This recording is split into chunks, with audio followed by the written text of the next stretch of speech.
Hello friends, and welcome to my 19th tutorial in the JavaScript series, and in this tutorial we will be looking at the for loop. Now loops are something very interesting in any programming languages as it saves a lot of time. Now for example, say if you want to print numbers from 1 to 10, let's do a for loop here.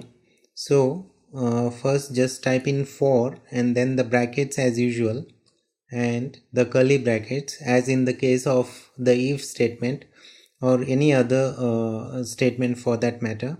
Now inside this first brackets you have to give in three parameters sort of. Now for the first parameter you have to mention the variable, the starting point of a variable, for example from where to start. For example, if you want to print 0 to 9 on the screen, the first variable will be 0. So let's assign the value of 0 to variable I. Now here you can use three variables and you don't need to use the var variable here,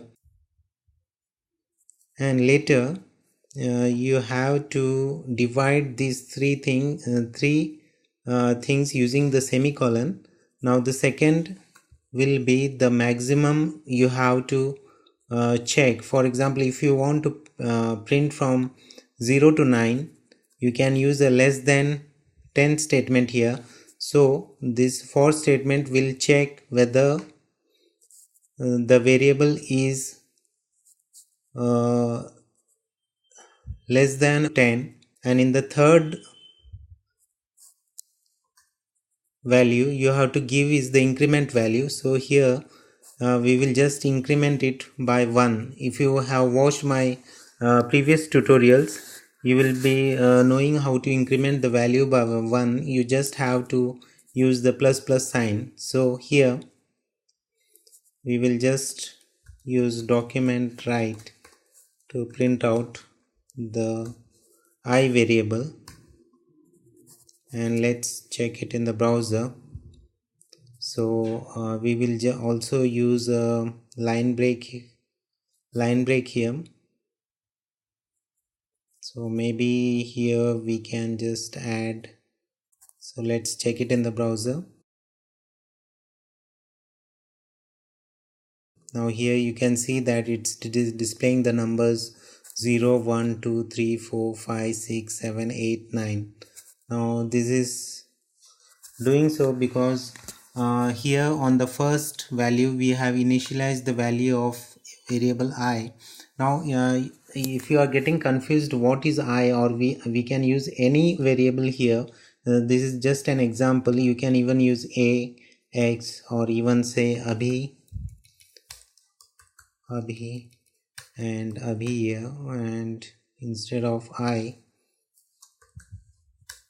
this is the same thing. And if you check it in the browser, it will just show 0, 1, 2, 3, 4, 5, 6. Now this is the starting value 0.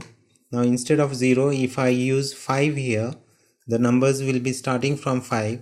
It will run until the value is less than 10. So it will run from 5 to 9. So let's check it in the browser. You can see that it's displaying 5, 6, 7, 8, 9. And if you want to include 10, you can just type here abhi less than or equal to by using an equal to sign. Now it will run from 5 to 10. Let me just save it and run in the browser. Now you can see that it's running from 5, 6, 7, 8, 9, 10. 5 to 10. Now similarly, instead of incrementing it by 1, you can increment it by any value. For example, if you want to increment it by 2, you can just use plus equal to and use the numerical value 2. Now instead of incrementing by 1, it will increment by 2. So for the first run it will use the number 5. For the second run it will be number 7, as it will increment by 2, and later on it will be 9, and later on it will be 11, but as 11 is more than 10, it will not show 11, so it will just show three numerical values, 5, 7 and 9. So let's check it in the browser. Here you see that it's showing 5, 7 and 9. So similarly you can use minus sign or multiplication sign, or here you can use greater than sign, and you can experiment by using various possibilities. And if you have any doubts in this how to use the for loop, you can just write me a comment below this video and I will get back to you. Thanks for watching this video, and in my next video we will be looking at how to use the do while loop or the while loop. We will be first looking at the while loop, and later on in the next video after that we will be looking at the do while loop in combination. Thanks for watching this video, and please do subscribe my channel.